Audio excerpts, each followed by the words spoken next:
This channel does not promote any violent, harmful, or illegal activities. All content provided by this channel is meant for an educational purpose only. প্রধানমন্ত্রী অলির বাসভবনে আগুন, ভক্তপুরে KP Sharma অলির বাসভবনে আগুন। ছবি আসছে এই মুহূর্তে আপনাদেরকে দেখাচ্ছি, আমরা দেখতে পাচ্ছেন এই মুহূর্তে কেপি শর্মা অলির বাসভবনের ছবি, এক্সক্লুসিভ টিভি লাইন বাংলা ছবিটা আমরা দেখাচ্ছি, যেখানে বাসভবনের সামনে উন্মত্ত জনতা। আর সেখানে ছবিটা দেখুন, ভালো করে দেখুন, দাউ দাউ করে আগুন জ্বলছে, হামলা চালিয়েছে জনতা। যেখানে সকাল থেকে পরিস্থিতি উত্তপ্ত, জ্বলছে নেপাল। আর সেখানে দাঁড়িয়ে এখন অলি শর্মার বাড়ির ছবিটা আমরা আপনাদেরকে দেখাচ্ছি। এই মুহূর্তে উন্মত্ত জনতাকে ঠেকাতে সেনার গুলি, আবারও গুলি চললো, দাউ দাউ করে চলছে প্রধানমন্ত্রীর বাড়ি। অলির দেশ ছাড়া নিয়ে আরো জোরালো জল্পনা দ্বীপ। দেখো, এই মুহূর্তে সব থেকে বড় যে আপডেট আমরা ব্রেক করছি দুপুরে সুপার প্রাইম টাইমে। এবার প্রধানমন্ত্রী অলি তিনি দেশ ছাড়ার জন্য চূড়ান্ত অপেক্ষা করছেন। অলিকে নিয়ে হেলিকপ্টার উড়ে গেল। হেলিকপ্টারে অলির পাশাপাশি রয়েছেন তার ক্যাবিনেটের আরো সাতজন মন্ত্রী, এমনটাই এই মুহূর্তে দাবি নেপালি সংবাদ মাধ্যমের। এই মুহূর্তে যে ছবি আপনাদের দেখাচ্ছি, ঠিক বাংলাদেশের ছবিটা ফিরে এলো, মনে পড়ে যাচ্ছে একেবারে।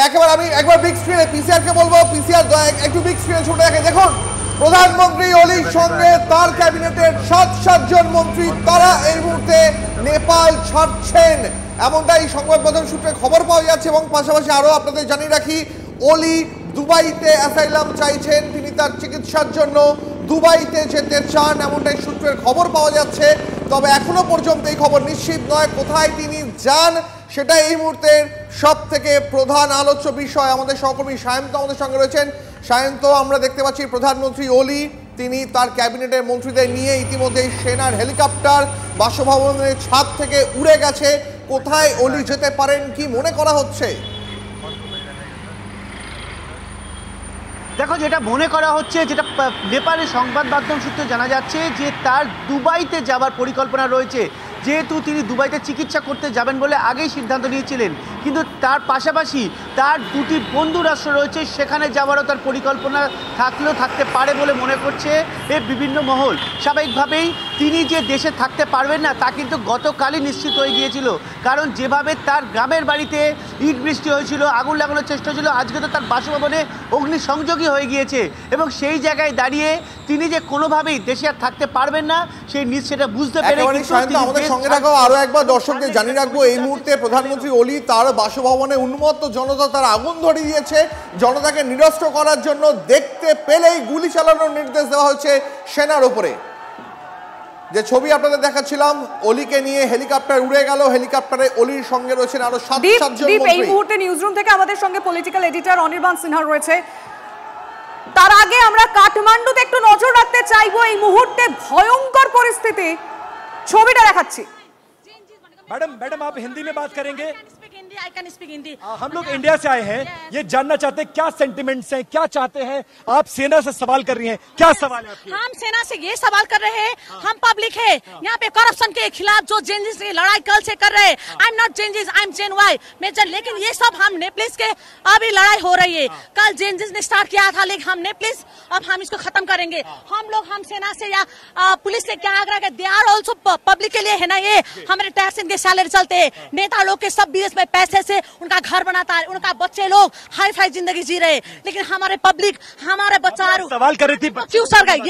कल 19 स्टूडेंट जो यूनिफॉर्म में थे, अभी तक मैं कल दिन भर रो के बैठी हूँ घर में, लेकिन आई एम हियर। मेरे 11 इयर्स की लड़की है, बेटी, मेरी बेटी ने क्या कहा कल पता है? এই মুহূর্তে আমাদের সহকর্মী বিপিন যে ছবি দেখাচ্ছিল, কাঠমান্ডুতে এই মুহূর্তে তারা সেনা এবং যারা বিক্ষোভকারী জনতা এবং সেনা তারা কার্যত মুখোমুখি দাঁড়িয়ে রয়েছেন।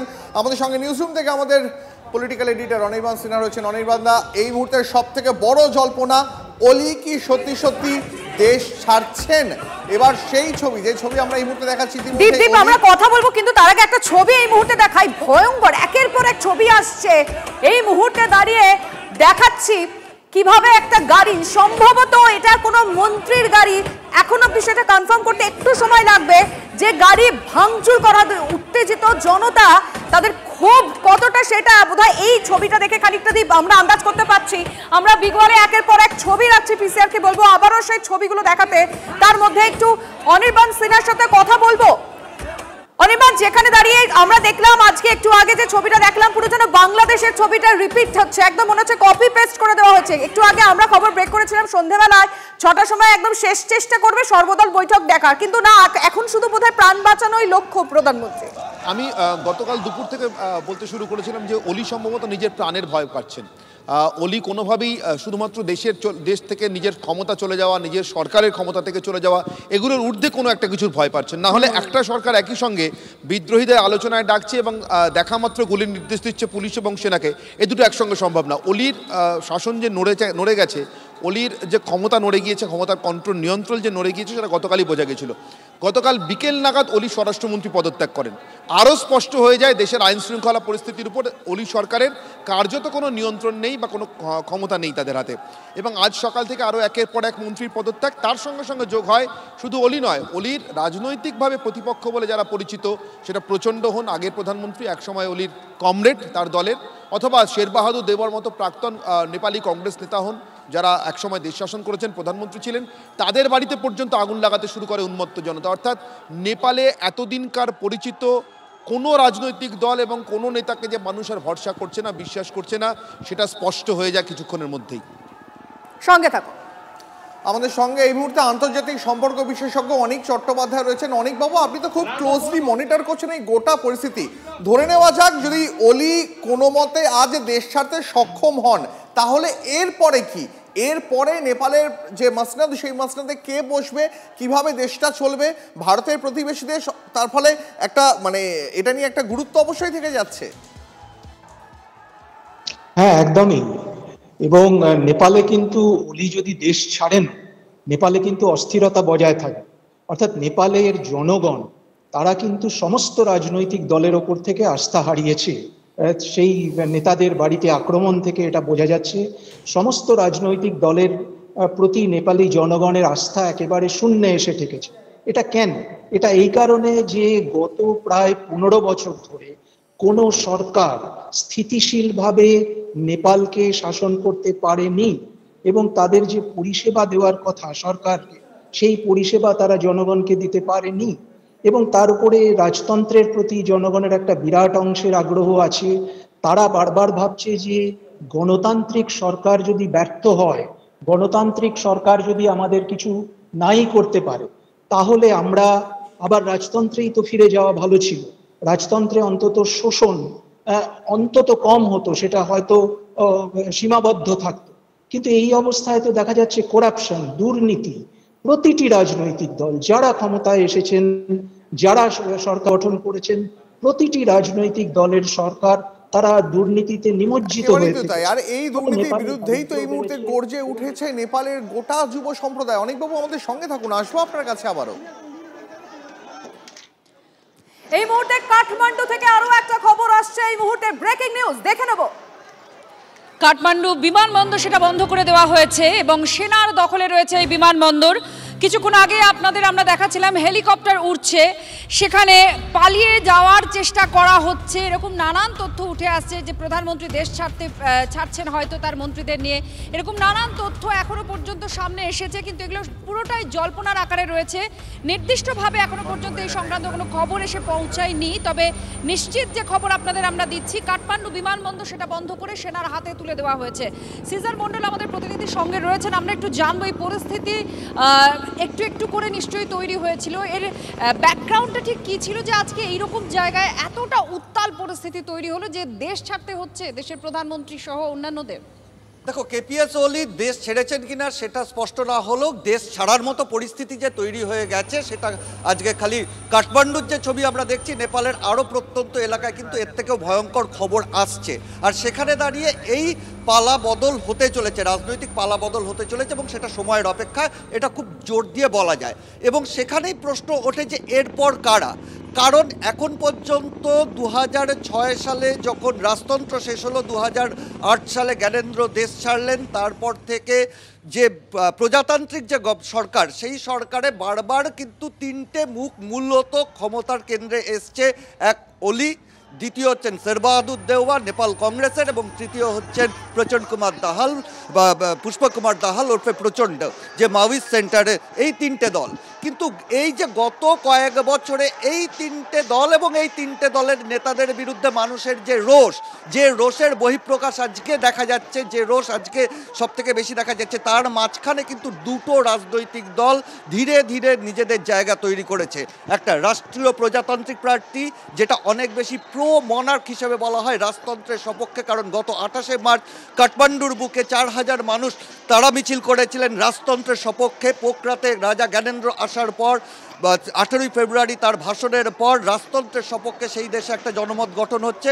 অন্যদিকে রাষ্ট্রীয় স্বতন্ত্রতা পার্টি, আরেকটা কম মানে তথাকথিতভাবে একটু অনামী দল, কিন্তু সেই দল 2022 সালে কাঠমান্ডুর যে মেয়র ইলেকশন, সেই ইলেকশনে বালেন শাহ যেভাবে মেয়র হন, এই তিনটে মূল দলকে সরিয়ে সেই জায়গা থেকে কোথাও মনে করা হচ্ছে যে এই তিনটে মূল রাজনৈতিক দল বা সেই দলগুলোর ওপর মানুষ আস্থা হারিয়ে নতুন কিছুর দিকে ঝুঁকছে। এবং সেটা কি প্রজাতন্ত্রের দিকে না রাজতন্ত্রের দিকে, এটা একটা বড় প্রশ্ন। কিন্তু আজকে নেপালের এই হামি নেপাল, এই যে আন্দোলন, এনজিও ভিত্তিক জেনজি আন্দোলনের মুখ যারা, এবং তার পেছনে মূল চালিকা শক্তি হিসেবে নেপালের যে শিক্ষিত মধ্যবিত্ত মহলের যারা রয়েছেন, তারা আদৌ রাজতন্ত্রের দিকে যাবেন কি? কারণ রাজতন্ত্র নিয়ে তাদের অভিজ্ঞতা কিন্তু অত্যন্ত খারাপ। সিজার, এটাই আমার একটু জানার, যেহেতু প্রধানমন্ত্রীর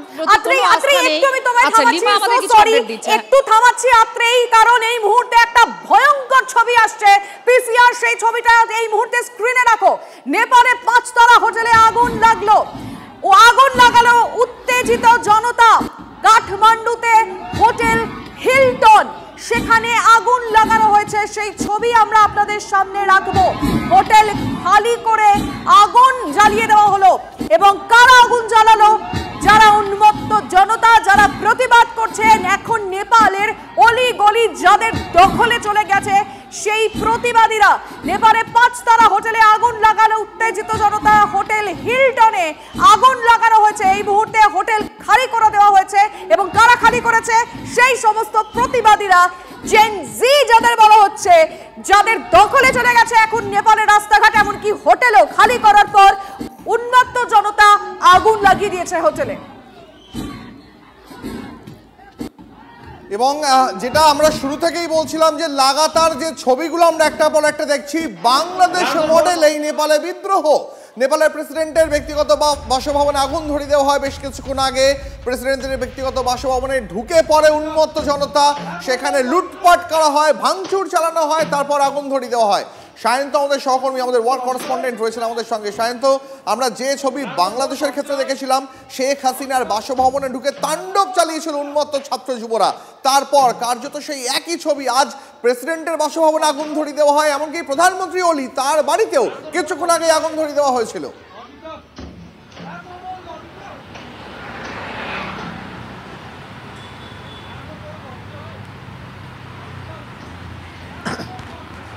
সায়ন্ত, শোনা যাচ্ছে আমার কথা? আরো একবার যাবো সায়ন্তর কাছে, তবে তার আগে আপনাদের জানিয়ে রাখি এই মুহূর্তে যে আপডেট পাওয়া যাচ্ছে, নেপালের প্রেসিডেন্ট তার ব্যক্তিগত। Sayanta, please continue. দেখো, যে ছবি ধরা পড়ছে, যেভাবে একটি 5 তারা হোটেল সম্পূর্ণ আগুন লাগিয়ে দেওয়া হয়েছে, দ্বীপ এই ছবি কিন্তু মনে করে দিচ্ছে বাংলাদেশকে। যেভাবে সেখানেও ছাত্র আন্দোলন হয়েছিল, যেভাবে সেখানেও যা তৎকালীন যে শাসকপক্ষ ছিল তাদেরকে দেশ ছাড়তে হয়েছিল, এই ছবিও কিন্তু সেই ছবির কথা মনে করে দিচ্ছে। 5 তারা হোটেল সম্পূর্ণ আগুন লাগিয়ে দেওয়া হয়েছে। তবে সেখান থেকে যারা ছিলেন, তাদের আবাসিক বা যারা ছিলেন তাদের প্রত্যেককে বের করে আনা হয়েছে। যেটা জানা যাচ্ছে যে ইতিমধ্যে সেনার তরফে কিন্তু বাড়তি মুভমেন্ট করা হচ্ছে, অর্থাৎ নেপাল সেনার তরফে বাড়তি মুভমেন্ট করা হচ্ছে। গোটা এলাকা, গোটা জায়গা সম্পূর্ণ কিন্তু ঘিরে ফেলার নির্দেশ দেওয়া হয়েছে। তাহলে কি এবার যারা আন্দোলনকারী তাদের ওপর কি নির্বিচারে গুলি চলবে? এই প্রশ্নই কিন্তু বারবার উঠে আসছে। কারণ গতকাল আমরা রীতিমতো 19 থেকে 20 জনকে তাদেরকে মৃত্যু হতে দেখেছি। এবার এই ছবি কিন্তু আরো বড় আকার নেবে, সেটাই কিন্তু এখন বড় প্রশ্ন। কারণ নেপাল প্রশাসন লাগাতার দেখেছি এবং সায়ন্ত অপেক্ষা নেই। এই মুহূর্তে সেনা কার্যত ওপেন ফায়ার করছে। আমরা একাধিক এমন ছবি দেখাচ্ছি যেখানে সেনা কার্যত ওপেন ফায়ার করছে। এই একটু আগে যখন প্রধানমন্ত্রী বাসভবনে উন্মত্ত জনতা ভাঙচুর চালানোর জন্য, আগুন ধরানোর জন্য এগিয়ে যেতে শুরু করে, তখনই সেনার বিরুদ্ধে অভিযোগ তারা প্রকাশ্যে কখনো হাওয়ায় কখনো বিক্ষোভকারীদের লক্ষ্য করে গুলি চালাচ্ছিল। আর এর মধ্যেই যে খবর সামনে এসেছে, বড় আপডেট বলা যায় নেপালের ক্ষেত্রে, কারণ সেনা কি এবার সরকারে বসতে চলেছে নেপালের, এই প্রশ্ন উঠছে। তার কারণ শাসনভার হাতে নেওয়ার দিকেই ক্রমাগত এগোচ্ছে নেপালের সেনায় খবর আসছে। সেনা শাসনের দিকেই কি এগোচ্ছে নেপাল, এই প্রশ্ন উঠছে, কারণ ক্রমাগত পরিস্থিতি সেই দিকেই এগোচ্ছে। আমাদের সঙ্গে সিজার মন্ডল রয়েছেন। আরও সিজার, আমরা ঠিক এই স্টপ গ্যাপের কথাটাই বলছিলাম, যদি প্রধানমন্ত্রী কেউ না থাকেন, শূন্য থাকে চেয়ার, তাহলে পরে স্টপ গ্যাপে কি হবে? সেনায় কি ঢুকতে পারে? দেখো, সেনার সেই সুযোগটা রয়েছে, কারণ সেনা সেই জায়গায় দাঁড়িয়ে ইন্টারিম একটা গভর্নমেন্ট তৈরি করতে পারে এবং নেপালের বাকি রাজনৈতিক দলগুলোর সঙ্গে আলোচনায় বসে, বিক্ষোভকারীদের সঙ্গে আলোচনায় বসে শান্তি ফেরাতে পারে। কিন্তু তার আগেও সব থেকে বড় যে প্রশ্নটা, আজকে কেপিএস ওলি, যেটা প্রাথমিকভাবে জানা যাচ্ছে নেপালের যে বিভিন্ন এয়ারলাইন্স রয়েছে, নেপালের সরকারি যে বিমান সংস্থা রয়েছে, সেই সংস্থাও যদি কেপিএস ওলিকে দেশ ছাড়তে সাহায্য করেন তাহলে গণরোষের মুখে পড়বে সেই সংস্থা। সেই ভয়টা থেকে যদি কোনো বৈদেশিক রাষ্ট্র, অর্থাৎ কোনো বন্ধু সরকার যদি ওলিকে বা রেস্কিউয়ের জন্য নামেন, সেটাও কিন্তু নেপালের রাজনীতিতে প্রভাব পড়বে এবং সেখানে দাঁড়িয়ে ভারত কোন দিকে এগোয় সেটা নিয়ে একটা প্রশ্ন উঠছে। কারণ ইতিমধ্যেই আমরা দেখেছি এর আগে নেপালের রাজনীতির একটা প্রত্যক্ষ বা পরোক্ষ প্রভাব কিন্তু ভারতে বারবার পড়েছে। এর আগে মধেসে যখন বিদ্রোহ হয়েছিল, সেই সময় ভারত সরকারের কিছু পদক্ষেপ সেখানে বিদ্রোহের পরিমাণ বাড়িয়ে দিয়েছিল এবং ভারত বিদ্বেষী একটা মনোভাব তৈরি হয়েছিল। আর সেই জায়গায় দাঁড়িয়ে ভারত আদৌ এখানে পদক্ষেপ করে না ওয়েট অ্যান্ড ওয়াচে থিওরিতে যায়, সেটা দেখার। এবং কেপিএস ওলি যেহেতু চীনের অত্যন্ত ঘনিষ্ঠ বলে পরিচিত আন্তর্জাতিক মহলে, সেখানে চীনের কি ভূমিকা দেখা সেটাও দেখার।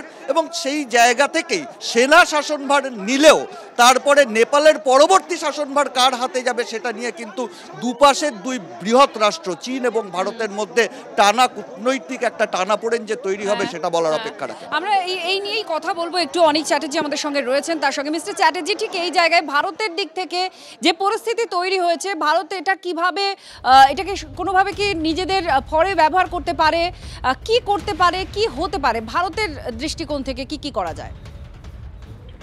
দেখুন, ভারত যেটা করবে সেটা হচ্ছে Bharat wait and watch policy Bharat এখন গ্রহণ করবে এবং তার সাথে সীমান্তগুলোয় চূড়ান্ত সতর্কতা সেটা ইতিমধ্যেই জারি করা হয়েছে। সীমান্তে সতর্কতা থাকবে এবং ভারত পরিস্থিতির উপরে সার্বিকভাবে নজর রাখবে। এবং ওলি সরকার যেটা ছিল সেটা চীনপন্থী সরকার, ফলে ওলি সরকারের যদি পতন হয় সেটা যে ভারতের খুব একটা মাথা ব্যথার যে বিরাট কারণ হবে সেরকম নাও হতে পারে। অর্থাৎ ভারত সেক্ষেত্রে সুবিধাজনক অবস্থায় থাকলেও থাকতে পারে। আর আগামী দিনে হয়তো রাজতন্ত্রের সমর্থনে যে রাজনৈতিক দলগুলো আছে তারা হয়তো রাজতন্ত্রর সমর্থনে এবং মিলিঝুলি একটা সরকার হতে পারে। স্টপ গ্যাপ হিসেবে হয়তো আর্মি আসতে পারে, যদিও নেপালে সেরকম ট্র্যাডিশন খুব একটা নেই। আর একটা হতে পারে বাংলাদেশের অনুসরণে, জানি না, যদি ছাত্রদের কোনো নতুন রাজনৈতিক দল বা নতুন সংগঠন হয় তারাও লাইমলাইটে আসতে পারে। কিন্তু ভারত এখন ওয়েট অ্যান্ড ওয়াচ পলিসি গ্রহণ করবে বলে মনে হয়। ধন্যবাদ আপনার প্রতিক্রিয়ার জন্য। আপনারা শুনলেন যে ভারতের দিক থেকে ঠিক কি অপশন আছে।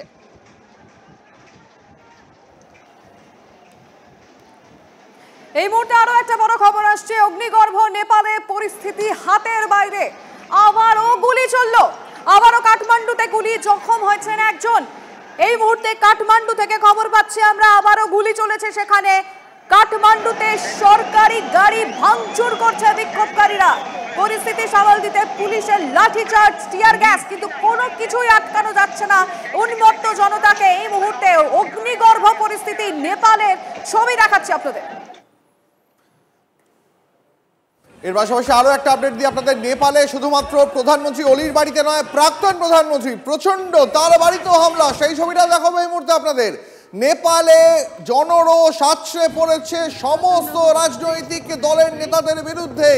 এই মুহূর্তে যে ছবি দেখাচ্ছি আপনাদের, নেপালে প্রাক্তন প্রধানমন্ত্রী প্রচন্ডর বাড়িতেও হামলা।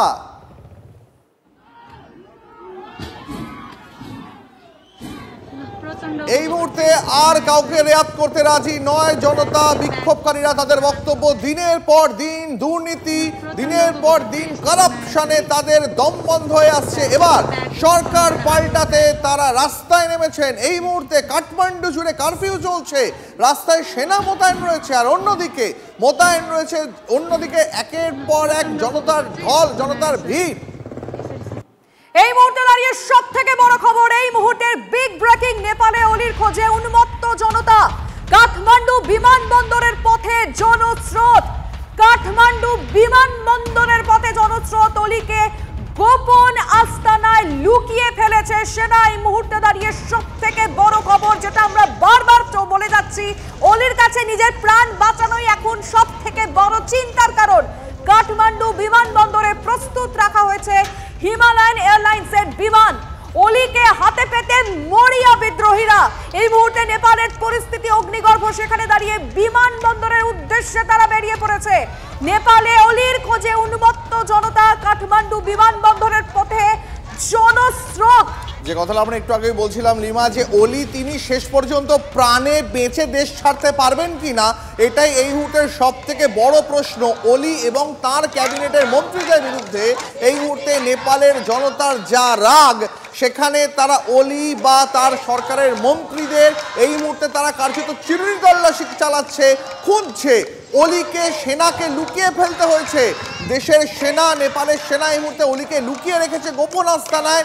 এই মুহূর্তে হিমালয়ান এয়ারলাইন্সের বিমান, সেই বিমান তৈরি রয়েছে যে কোনো মুহূর্তে অলিকে নিয়ে দেশ ছাড়ার জন্য। কিন্তু শেষ পর্যন্ত কি হয়, এটা কার্যত একেবারে টানটান উত্তেজনা পরিস্থিতি এই মুহূর্তে। তার কারণ অলিকে একদিকে হাতে পেতে বিদ্রোহীরা মরিয়া, অন্যদিকে অলি তিনি সামনে একটা গাজর ঝুলিয়ে রেখেছেন যে আজ সন্ধ্যেবেলা তিনি সর্বদলীয় বৈঠক করবেন। কিন্তু আসলে তার আড়ালে তিনি দেশ ছাড়ার জন্য এই মুহূর্তে তৈরি, সম্ভবত দুবাইতে পালানোর জন্য তিনি তৈরি হচ্ছেন, এমনটাই সূত্রের খবর। আর ঠিক তারই মধ্যে আরো একটা আপডেট, নেপালের সংসদ ভবনে ঢুকে পড়ল উন্মত্ত জনতা। সংসদ ভবনের সব গেট খুলে দিল সেনা, আর গেট খুলতেই জনস্রোত আছড়ে পড়ল সংসদ ভবনে। আমরা যেটা বারবার বলছিলাম, সংসদ ভবনের দিকে তারা এগোচ্ছে। আর এখন এই মুহূর্তে দাঁড়িয়ে ছবিটা আপনাদের দেখাচ্ছি, উন্মত্ত জনতা শেষ পর্যন্ত ঢুকেই পড়ল সংসদ ভবনে। যে সমস্ত গেট ছিল সেই গেটগুলো খুলে দেওয়া হয়েছে। একেবারে লিমা, তুমি যেমনটা শুরুতেই বলছিলে, বাংলাদেশের রিপিট টেলিকাস্ট এই মুহূর্তে একই অবস্থা নেপালেও। নেপালের সংসদ ভবনের দরজা কার্যত ভেঙে ভিতরে ঢুকে পড়ল উন্মত্ত জনতা। সংসদ ভবনের সব দরজা খুলে দিতে বাধ্য হলো সেনা, আর গেট খুলতেই জনস্রোত আছড়ে পড়ল সংসদ ভবনে। আবারও বলছিলাম যে বিক্ষোভ, যে আন্দোলন সোশ্যাল মিডিয়ায় ব্যান দিয়ে শুরু হয়েছিল, এখন সেই বিক্ষোভ, সেই আন্দোলন কার্যত সরকার পাল্টে ফেলায় পরিণত হয়েছে। আর একটা জিনিসের দিকেও কিন্তু লিমা আমাদের নজর রাখতেই হবে, তার কারণ নেপাল পশ্চিমবঙ্গ সীমান্তে এই মুহূর্তে বিশেষ নজরদারি চলছে।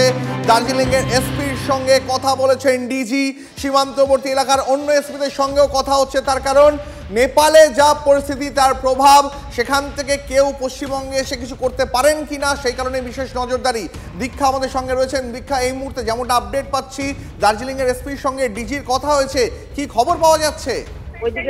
দেখো, গতকালই যে নেপালের ঘটনা ঘটেছে, তারপরে রাত্রে ডিজি রাজীব কুমার, দার্জিলিং এবং এসপি শাহ ছাড়া আমাদের পশ্চিমবঙ্গের যে সমস্ত সীমান্তবর্তী এলাকাগুলো নেপালে রয়েছে বর্ডারের সঙ্গে, সেই সমস্ত এসপিদের সঙ্গে কথা বলেছেন। মূলত দুটি বর্ডার রয়েছে, একটা হচ্ছে মিরিক থেকে একটু দূরে পশুপতিনগর এবং পানি ট্যাঙ্কি। এই দুটো এলাকায় হচ্ছে নেপাল এবং পশ্চিমবঙ্গের মধ্যে মেন বর্ডার এলাকা। এই জায়গাগুলোতে ইন্টেলিজেন্স বাড়ানো হয়েছে, ফোর্স বেশি পাঠানো হয়েছে এবং সেখানে র্যাব এবং কম্বাট ফোর্স ইতিমধ্যেই পাঠানো হয়েছে। এবং আজকে ঠিক পানি ট্যাঙ্কির উল্টো দিকে যে বর্ডার রয়েছে, নেপালের বর্ডার কাঁকরভিটা, সেখানে টায়ার জ্বালিয়ে লোকজন রীতিমতন গতকালও বিক্ষোভ দেখিয়েছেন এবং আজও সকালে সেই বিক্ষোভ দেখা গেছে। সেই বিক্ষোভের আঁচ যাতে এ রাজ্যে না পড়ে, পাহাড় পার্বত্য এলাকায় না পড়ে, সেই কারণে আজকে সেখানে দার্জিলিং এর এসপি ছুটে যান এবং ডিজির কড়া নির্দেশ, কোনোভাবেই নেপালের যে অশান্তি তা এইদিকে বর্ডারের দিকে না ছোটে, সেই কারণে পশুপতিনগর এবং পানি ট্যাঙ্কি এই দুটো এলাকায় কিন্তু ব্যাপক বাড়ানো হয়েছে। নজর রাখো, পরবর্তীতে আবার তোমার থেকে আপডেট নেবো। অত্যন্ত গুরুত্বপূর্ণ যে খবর দীক্ষা আমাদের জানাচ্ছে, যে একদিকে যখন নেপাল জ্বলছে, তখন এ রাজ্যেও সীমান্তে অত্যন্ত সতর্ক দৃষ্টি রাখা হচ্ছে।